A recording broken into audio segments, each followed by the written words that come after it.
네, 안녕하세요. 4월 14일 수요일 새벽기도 시작하겠습니다. 기도드리겠습니다. 은혜로우신 우리 아버지 주의 은총과 사랑을 감사합니다. 오늘도 우리들에게 새날 허락해 주신 것을 감사합니다.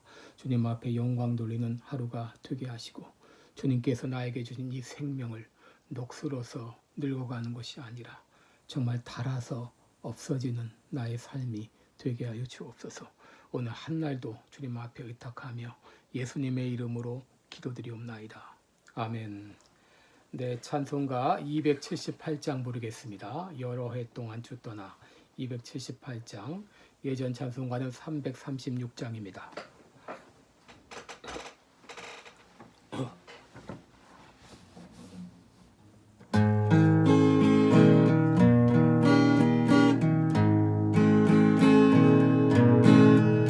여러 해 동안 주 떠나 세상 연락을 즐기고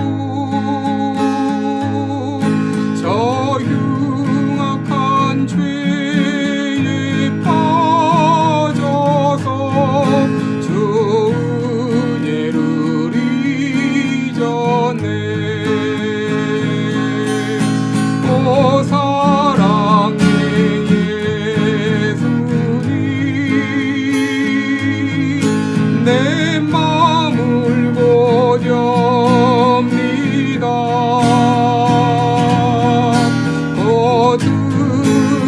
들어와 나와도 함께하며 내 생명이 되소서.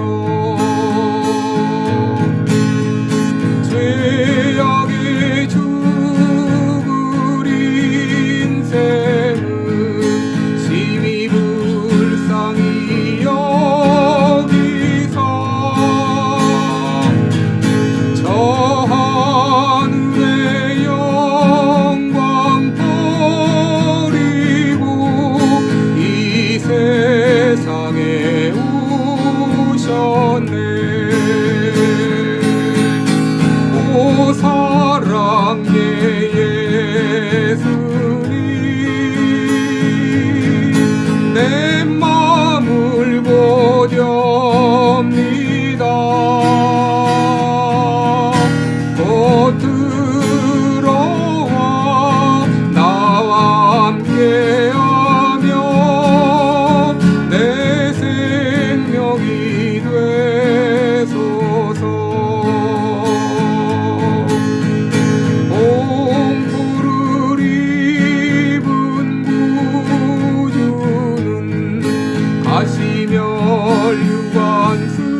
네, 우리 오늘은 로마서 2장 12절로 16절 보겠습니다.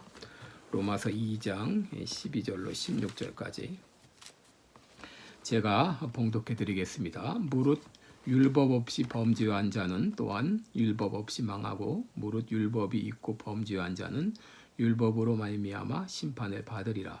하나님 앞에서는 율법을 듣는 자가 의인이 아니요 오직 율법을 행하는 자라야 의롭다 하심을 얻으리니 율법 없는 이방인이 본성으로 율법의 일을 행할 때는 이 사람은 율법이 없어도 자기가 자기에게 율법이 되나니 이런 이들은 그 양심이 증거가 되어 그 생각들이 서로 혹은 송사하며 혹은 변명하여 그 마음에 새긴 율법의 행위를 나타내느니라.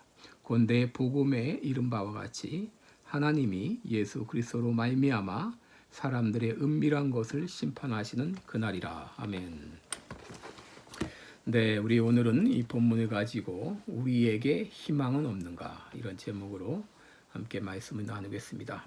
사도 바울은 이방인도 죄로 인하여 심판을 받고 또 유대인도 죄로 인하여 심판을 받는다고 말했습니다. 그러자 유대인들이 이의를 제기합니다. 우리가 얼마나 의롭게 살았는지 모르느냐? 우리는 불의를 행하지 않았습니다.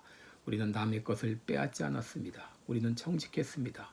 우리는 일주일에 2번 금식했습니다. 소득의 11조를 드렸습니다. 그런 우리들이 이방인과 똑같이 그런 대우를 받는다고요? 똑같이 심판을 받는다고요? 사도 바울은 말합니다. 그렇습니다. 당신들도 이방인과 똑같이 하나님의 심판을 받습니다. 왜 그런지 아십니까? 하나님은 사람의 마음까지, 중심까지 보시기 때문입니다. 겉으로 볼 때는 멀쩡하게 보일지 몰라도 하나님께서 당신의 마음의 악함을 알고 계십니다. 그러므로 당신들도 이방인들과 동일하게 심판을 받습니다. 이렇게 말하자 유대인들이 또 의문을 제기합니다. 우리는 억울합니다. 하나님은 우리에게 율법을 주셨습니다. 그리고 우리는 그 율법을 따라 열심히 살았습니다. 그렇게 살려고 한 것이 죄란 말입니까? 차라리 율법을 받지 않은 것이 나을 뻔했습니다. 여기에 대한 사도 바울의 대답은 2가지입니다. 첫째, 율법이 있으나 없으나 심판을 받는 것은 마찬가지라는 거예요. 12절을 보시면 무릇 율법 없이 범죄한 자는 또한 율법 없이 망하고 무릇 율법이 있고 범죄한 자는 율법으로 말미암아 심판을 받으리라. 여러분, 율법 없이 범죄한 자는 누굽니까? 이방인들을 말합니다. 율법이 있고 범죄한 자는 누굽니까? 유대인들을 말합니다. 율법 없는 이방인들은 율법 없이 망하고 율법이 있는 유대인들은 율법 때문에 망한다고 하는 것입니다.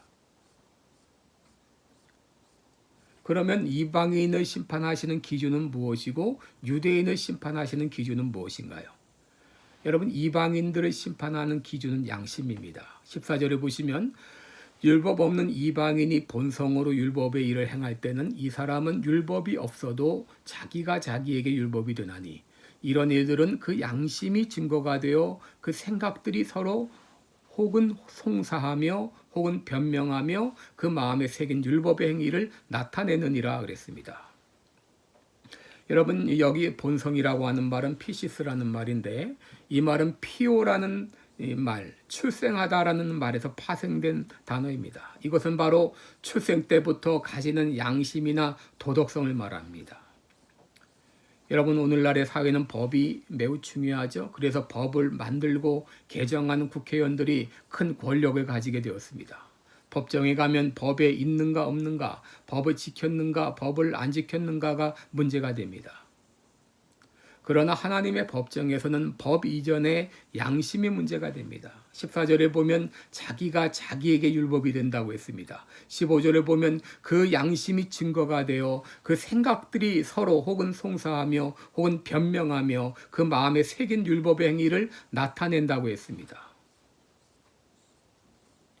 여러분, 하나님께서 인간을 하나님의 형상을 따라 지었다고 하는 것은 바로 양심을 주셨다는 것을 말합니다. 비록 인간 타락 후에 양심도 타락했지만 그래도 여전히 죄가 죄인 것을 깨닫는 기능은 살아 있습니다. 하나님께서는 바로 양심을 통해서 죄를 깨닫게 하셨다는 것이죠. 그래서 양심을 마음에 새겨진 율법이라고 말한 것이죠. 여러분, 사람들 앞에서는 겉으로만 드러나지 않으면 얼마든지 속일 수 있지만 우리 마음까지 살피시는 하나님은 결코 속일 수가 없습니다. 그러므로 하나님 앞에 서는 날 우리의 행한 모든 것, 사람이 알던 알지 못하던, 겉으로 드러났던 드러나지 않았던 이 모든 것까지 낱낱이 하나님 앞에 자백하게 될 것입니다. 그렇다면 유대인들을 심판하는 기준은 무엇인가요? 그것은 바로 율법을 행하느냐 행하지 않았느냐 하는 것입니다. 13절에 보시면 하나님 앞에서는 율법을 듣는 자가 의인이 아니요 오직 율법을 행하는 자라야 의롭다 하심을 얻으리니 그랬습니다. 여러분, 아브라함의 후손들인 유대인들은 그 율법을 아주 자랑했습니다. 그러나 그 율법을 가지고 있다고 하는 것이 그들을 구원하지 못했습니다. 왜냐하면 율법을 율법대로 행하지 못했기 때문이죠. 율법을 듣는 자가 의인이 아니요 율법을 행하는 자가 의인이라고 했습니다. 율법을 행하지 못한다면 율법을 가지고 있는 것이 아무런 의미가 없는 것이죠. 16절을 보시면 곧 내 복음에 이른 바와 같이 하나님이 예수 그리스도로 말미암아 사람들의 은밀한 것을 심판하시는 그날이라 그랬습니다. 여기 은밀한 것이라고 하는 것은 쿠르토스라는 말인데 마음속에 감추어진 생각, 남몰래 이루어진 악한 행동들을 말합니다. 우리가 언젠가 하나님의 심판대 앞에 설 때에 하나님은 우리의 모든 은밀한 것들을 낱낱이 드러내실 것이라고 하는 것입니다.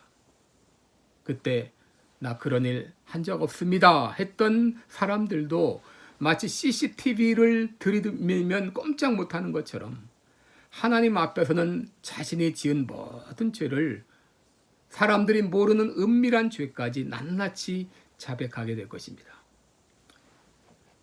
여러분, 이렇게 사도 바울의 설명을 들으면 마음이 우울해집니다. 답답해 옵니다. 우리는 이렇게 물을 것입니다. 바울 선생님, 우리 모두가 이 죄로 인해서 하나님의 심판을 피할 수가 없다면, 그렇다면 우리에게는 희망은 없는 것인가요? 그런데 여기 복음이 있습니다. 사랑의 하나님께서는 이런 인간의 실상을 아시고 이미 구원의 길을 준비해 놓으셨어요. 에베소 1장 4절 5절에 창세전에 그리스도 안에서 우리를 예정하사 예수 그리스도로 말미암아 우리들을 자기의 아들들이 되게 하셨다 그랬습니다. 그래서 요한복음 5장 24절에 있는 대로 내가 진실로 진실로 너희에게 이르노니 내 말을 듣고 나 보내신 이를 믿는 자는 영생을 얻었고 심판에 이르지 아니하나니 사망에서 생명으로 옮겼느니라. 바로 예수 그리스도 안에서 우리에게 구원의 길을 마련해 놓으셨어요. 예수님께서 나의 죄 때문에 내가 받을 죄의 저주 때문에 십자가에 달려 죽으신 것을 믿고 그 주님을 나의 구주로 영접하고 살아갈 때 우리는 심판을 면하고 영생의 복을 누리게 될 것입니다. 그러므로 그리스도 안에 희망이 있습니다. 그러기에 이것이 복음입니다. 기도하겠습니다. 은혜로우신 우리 아버지, 억만 죄악으로 인해서 하나님의 심판을 결코 면할 수 없었던 우리들, 도저히 희망을 가지지 못했던 우리들, 이미 하나님께서 예수 그리스도 안에서 우리를 위한 놀라운 구원의 길, 복음을 마련해 놓으신 것 감사합니다. 그분 안에 희망이 있습니다. 그분 안에 생명이 있습니다. 그분 안에 구원이 있습니다. 이 시간에 예수 그리스도께서 내 모든 죄를 위해 내가 받을 심판을 위해서 대신 심판받으심을 받았음을 믿고 그분을 나의 구주로 영접하여 심판을 면하고 구원에 이르는 우리 모든 성도들이 되게 하여 주시옵소서. 예수님의 이름으로 기도드리옵나이다. 아멘. 네, 오늘도 복된 하루 되시기 바랍니다. 계속해서 기도해 주세요. 고맙습니다.